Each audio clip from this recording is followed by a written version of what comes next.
बोल भारत माता की। भाई जोश तो इनमें अभी भी पूरा है, टीओडी आ गई फिर भी। अच्छा, इसमें से वो बंदे हाथ खड़े करो जिसकी एज 17.5 से लेकर 23 साल के बीच है। आवाज, मुंह से आवाज नहीं, हाथ खड़े कर लो बिल्कुल सीधा। अच्छा भाई, ये इनमें से एलिजिबल है अग्निपथ वीर, वो अग्निवीर के लिए, ठीक है।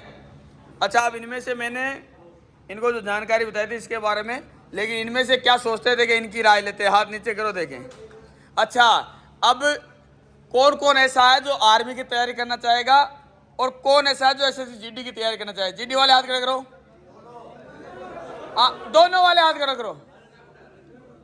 ये देखो भाई, ये है दोनों की तैयारी। अब हाथ नीचे, हाँ दिल्ली पुलिस वाले चलो साइड में। हाँ, अब वो बताओ जो आर्मी की तैयारी करेंगे अभी भी 4 साल वाली की। ये देख लो भाई, चाहे साल एक ही भी हो लेकिन वर्दी, अरे साल एक भी हो लेकिन वर्दी आर्मी की पहनने वाले हैं भाई है? अच्छा, अब इनसे थोड़ा सा नॉलेज साझा करते हैं। देखिए, इनको मैंने कुछ नहीं बताया है, थोड़ा बहुत जानकारी बताइए। चलिए बताओ, देखिए पहले कौन खड़ा होगा? उसका नहीं हो जो तैयारी, सुबेदार खड़ा हो। आवाज नहीं, बाकी आवाज नहीं, सुबेदार इधर आवाज नहीं, आवाज नहीं, सुबेदार इधर खड़ा रहे। अच्छा, अरे आवाज नहीं। अच्छा, इसके तो एक फायदा है। क्या फायदा है भाई तेरे? मेरी क्या फायदा? रिलेशन है ना आर्मी में तेरे, तो रिलेशन वालों को भी अब अग्निवीर के तहत लेंगे, ऐसा कोई क्लियर नहीं किया है? टीओडी में आएंगे। अच्छा, तो बता तेरे हिसाब से टीओडी सही है गलत? वैसे देखा जाए तो एक हिसाब से सही भी है गरीबों के लिए और एक हिसाब से गलत भी है। अच्छा, सही कैसे हो बता? सही तो गरीबी इक्वल रहेगी। कैसे? अमीर इक्वल रहेंगे, ज्यादा भ्रष्टाचार नहीं होएगा, इक्वल रहेंगे। और एक हिसाब से देखा जाए तो गलत भी है। 4 साल क्या करेगा वहाँ पे, कुछ गोली लग जाए तो नहीं, गोली लग जाए तो फिर तो उसको तो शहीद का, वो तो सर्वोच्च बलिदान है देश के लिए, उसका तो उपाय है। लेकिन अच्छा, कौन है जिसको बिल्कुल बढ़िया नॉलेज है? ये सूबेदार तो अपने खोपड़ी के हिसाब से बता रहा है। कौन है जिसको बढ़िया नॉलेज है? देखें, हमारे नहीं। हाँ चेतक खड़ा हो, देखें। आवाज नहीं। अच्छा, अपनी राय देनी है, मेरी राय नहीं। किसकी देनी है? अपनी, मेरी वाली राय नहीं देनी है, अपनी राय देनी है। तुझे क्या लगता है? हमारी भी राय वही है सर, जैसा कि 4 साल की जो भी गवर्नमेंट ने किया है सर, बहुत अच्छा है। क्योंकि उसकी वजह से जो रोजगार लोगों को नहीं मिल रहा है ना सर, उसकी वजह से रोजगार मिलेगा। लेकिन 4 साल बाद में फिर वो वापस आ जाएगा, फिर क्या करेगा? 4 साल में आप 40 लाख रुपए कमा के कुछ भी कर सकते हैं। 40 लाख सर बहुत बड़ी रकम होती है भाई। ये पॉजिटिव थिंग्स है, इसकी ताली दो भाई इसके लिए।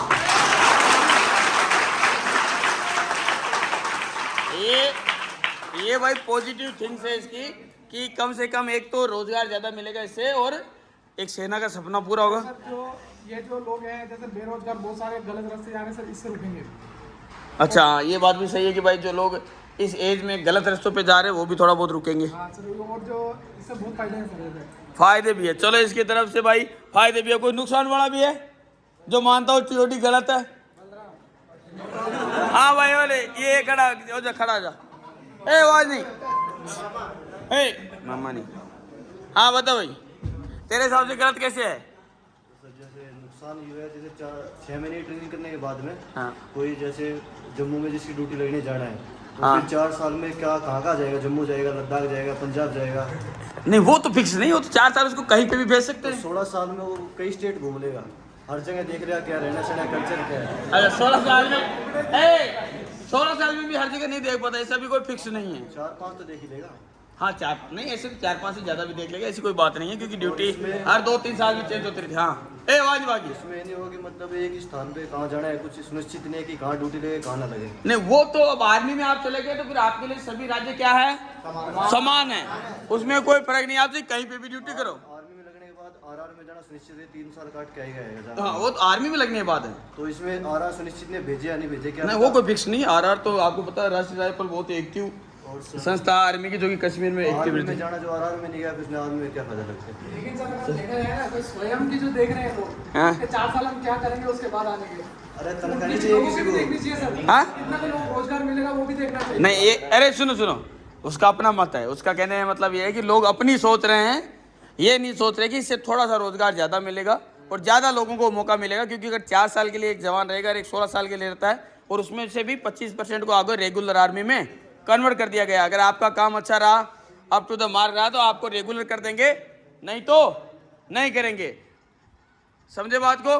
अब चलो मैं बताता हूँ इसके नुकसान। फायदे तो बता ही दिए इसने, क्या नाम इसका, चेतक ने। फायदे सुनो, फायदे तो इसने बताए हैं बिल्कुल सही, इसमें कोई शक नहीं है कि रोजगार के अवसर थोड़े से ज़्यादा पैदा होंगे और इससे क्या होगा, ज़्यादा लोगों को रोजगार मिलेगा, सेना में जाने का सपना पूरा होगा। एक 4 साल सर्विस करने के बाद में डिसिप्लिन फोर्स में, नहीं भारतीय सेना में 4 साल में, ये बोलता हूँ कोई 1 साल भी रह ले, उसके बाद में भी 99% चांस रहता है कि वो जिंदगी में गलत रास्तों पे नहीं जाएगा। ठीक है, तो 4 साल अगर सर्विस कर लेगा, उसके पास में एक बजट भी रहेगा, उसको एक बेसिक शानदार ट्रेनिंग भी रहेगी और वो आगे का जीवन अच्छा दे सकता है वापस आके भी। उसके पास में एक नॉर्मल बजट रहेगा, भारतीय सेना की ट्रेनिंग रहेगी, कार्य कुशलता रहेगी, शरीर में क्षमताएं रहेगी, ट्रेनिंग और एक जो फौजी बंदा रहता है उसको मेहनत करने की ऐसी लत लगा देते, किसी भी फौजी आदमी को आपको घर पे आके सोता हुआ नहीं देखा होगा, और रात दिन भगता रहता है, जितना उससे होता है उतना करता रहता है। ठीक है, अब नुकसान क्या है? नुकसान ये है कि इसके साथ में थोड़ा सा सेना के साथ में वीक पॉइंट हो सकता है, जैसे यूक्रेन युद्ध अभी चल रहा है, वहां पर रूस के पास में हथियार है लेकिन कुशल सैनिक नहीं है। समझे आपको? रूस के पास में हथियार तो है लेकिन कुशल सैनिक नहीं है, क्योंकि 4 साल एक सर्विस करने आर्मी में जो बंदा ड्यूटी करता है उसकी निरंतर ट्रेनिंग चलती है। सबसे पहली बात तो उसकी ट्रेनिंग 12 महीने की होती है, बेसिक ट्रेनिंग। उसके बाद में भी जहां ड्यूटी जाता है उसको लगभग 3 महीने या 2 महीने की एक अलग ट्रेनिंग करनी पड़ती है। अगर कश्मीर जा रहा है तो वहां की जिस जगह जाता है वहां की पीआई ट्रेनिंग करनी पड़ती है, वहां के बारे में जानकारी लेने के लिए, वहां पर किस प्रकार की ड्यूटी होती है इसकी जानकारी लेने के लिए। तो अगर कोई इतने ही समय के लिए अगर गठित होगा तो उसमें वो कुशलता नहीं आएगी सेना की दृष्टि से, साथ ही उसमें वो देशभक्ति नजर नहीं आएगी जो एक स्थायी सैनिक में होती है, क्योंकि उसको ये चिंता सताते रहेगी कि 4 साल बाद में मैं क्या करूंगा। समझे बात को? उसको ये चिंता 100% रहेगी। जैसे 6 महीने ट्रेनिंग हुई, उसके बाद में वो ड्यूटी लगेगा, तो 1 साल तो वो खुशी खुशी निकालेगा, लेकिन अगले साल से उसको ये चिंता हो जाएगी कि क्या पता मेरा रिपोर्ट कैसा भरा जा रहा है। ठीक है, हाँ? तो नहीं, जरूरी नहीं कि हर बार टैलेंट से रिपोर्ट भरा जाए, जरूरी नहीं कि हर बार टैलेंट से रिपोर्ट भरा जाए। तो रिपोर्ट किस आधार पे? कोई पेपर तो होगा नहीं जिसको नाप ले, या तो आगे पेपर करना चाहिए। समझे बात को?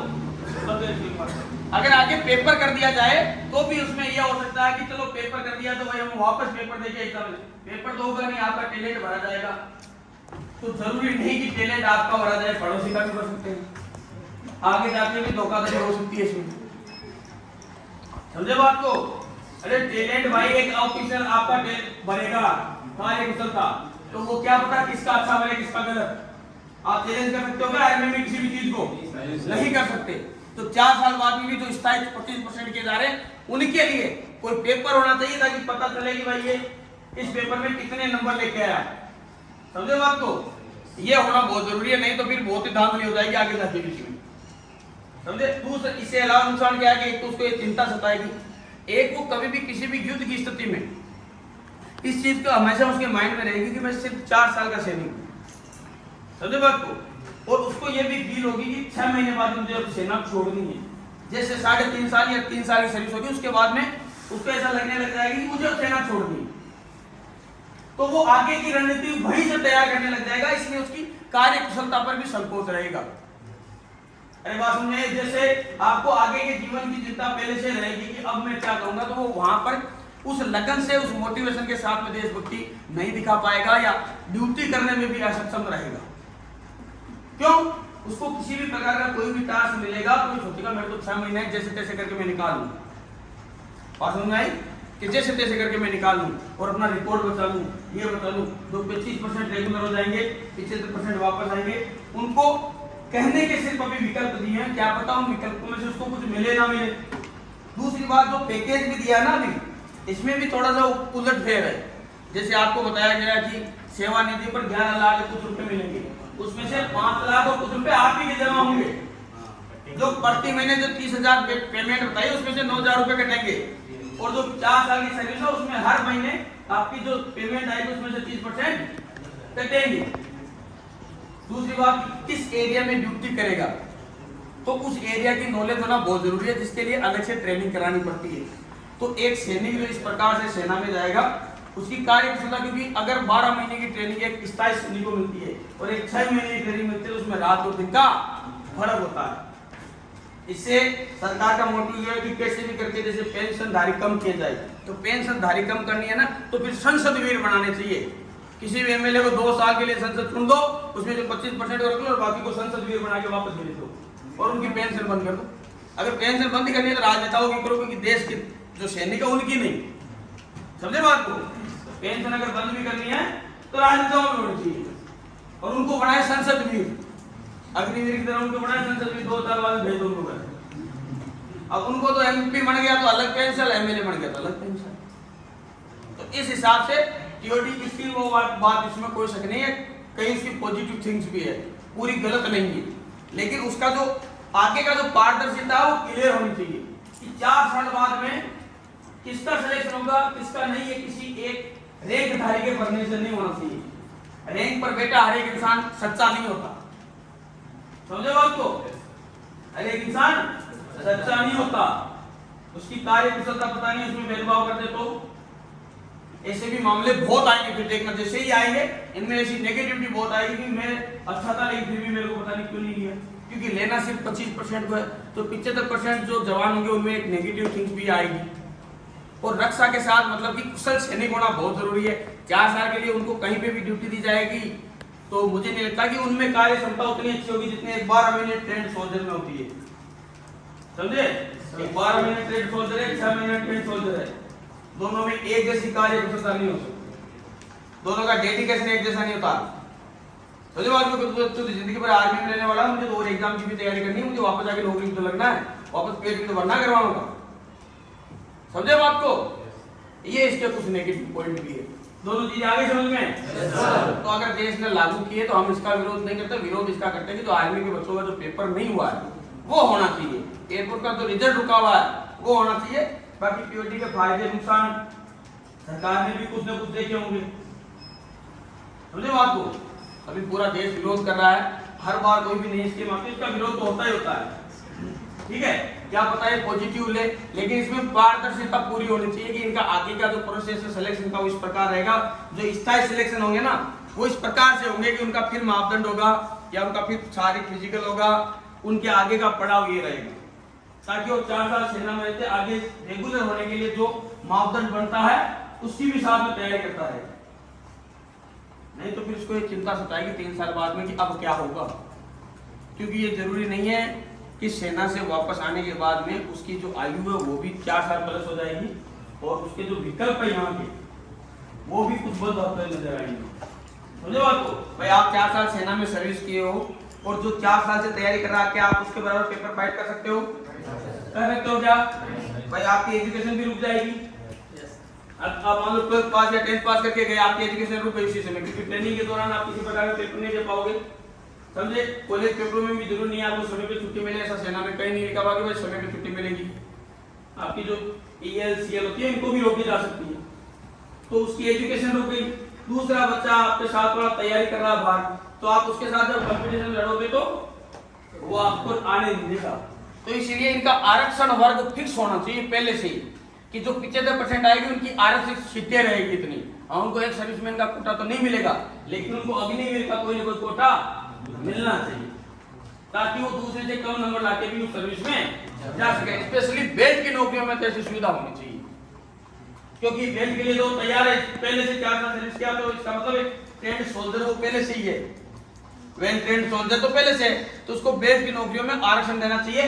जिस प्रकार एक एनसीसी कैडेट को दिया जाता है ना, जैसे स्टेट गवर्नमेंट में 5 नंबर, अरे मिलते हैं दिल्ली में 5 नंबर, तो जब एनसीसी वाला 3 साल के लिए उसको 5 नंबर मिलते हैं, तो जो अग्निवीर बन के आते हैं इनको भी 5 से 7 नंबर देने चाहिए, क्योंकि ये तो 4 साल दे रहे हैं अपनी, और वो भी देश के लिए, ठीक है। तो एनसीसी तो बड़ा भाई।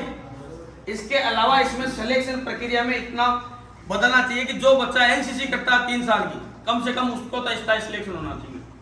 अरे भाई 3 साल तो एनसीसी किया, उसके बाद में उसका स्थायी सिलेक्शन, तो ये चीजें 3 साल पहले और 4 साल फिर 7 साल उसकी खराब।